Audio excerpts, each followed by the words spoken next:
few days ago I took you on a shop tour to show you what my shop looks like and how it evolved over time. Now for the rest of the story as I do a quick makeover. Wonder how many of y'all have heard of Parkinson's Law. Parkinson's Law is an adage that says activities will expand to meet the amount of time available. It was first coined by Cyril Northcote Parkinson in a humorous essay he wrote for The Economist in 1955.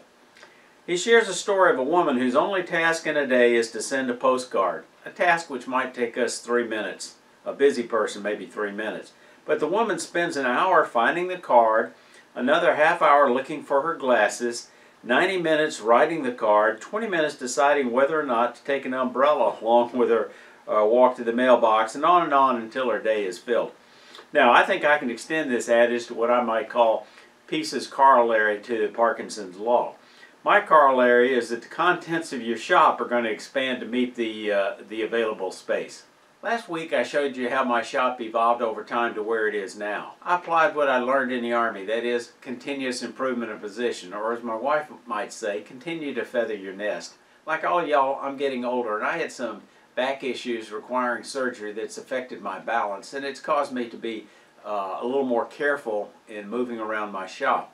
My basic concern is tripping and falling and cracking my head open, as you know, incurred in this recent interactive remote video. Let me grab something here. I'll show you.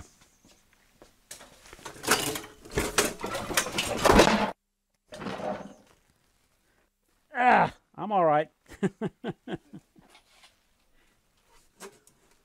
After I get up off the floor.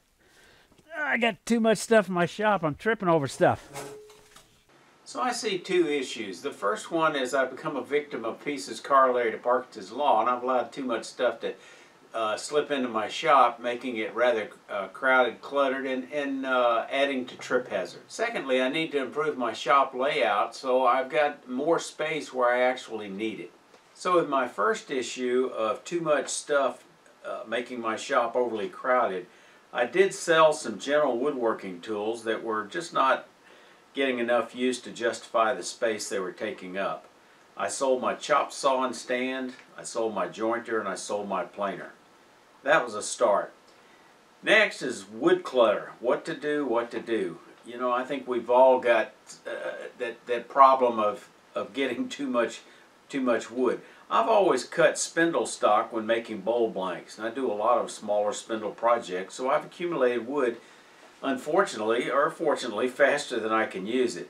I like to keep spindle project scraps with tenons for jam chucks and friction chucks, as shown in the box here. Some wood I could probably store in the garage, but as you can see, I don't have much room left there. I guess I need to take some in for club raffles, give some away to students taking woodturning lessons with me, and perhaps throwing some of it away. Now for a shop layout improvement. I had a friend come over to provide me a consultation, somebody with a great eye for shop organization and layout, and he gave me some great ideas. I'm going to show you here that implementation. My drill press and bandsaw were close together and somewhat congested. I freed up some space on the right by moving my drill press from one side of the shop over to the other. Here's a shot of the old location, and now here's where I'm moving it to before I actually move it, and now here's the drill press actually moved over. The drill press didn't require dust collection, so it wasn't an issue moving it across the shop. This allowed me to move my bandsaw down toward the space occupied by the drill press previously. This reorganization was more doable since I did it in conjunction with upgrading my lathe. I did not have to move my old Mustard Monster Powermatic lathe. I was able to install my new Powermatic 3520C Centennial Edition lathe about 18 inches down toward the space freed up by moving the bandsaw a little further down. Previously, the headstock was a little too close to the wall on my old lathe, making it a bit awkward using the knockout bar, so I was able to resolve this at the same time. This makes it easy to put a small portable table behind me for staging tools, wood and stuff, both when I'm making videos and also when I'm doing live interactive remote demonstrations over Zoom.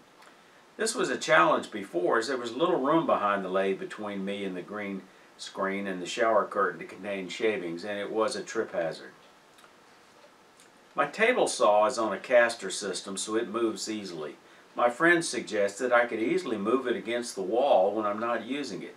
It will fit under the cabinet and over my Philthene style pre-separator. And this gives me the additional benefit of making it a little bit less convenient to just pile up projects on it. Now, my French cleat system, which I discussed in the last video, made it easier for me to just move things down from my wall storage unit and just move it down a little bit as I move the bandsaw and lathe over about 18 inches. My dust collector piping was easy to move down as well by just shortening one of the pipes.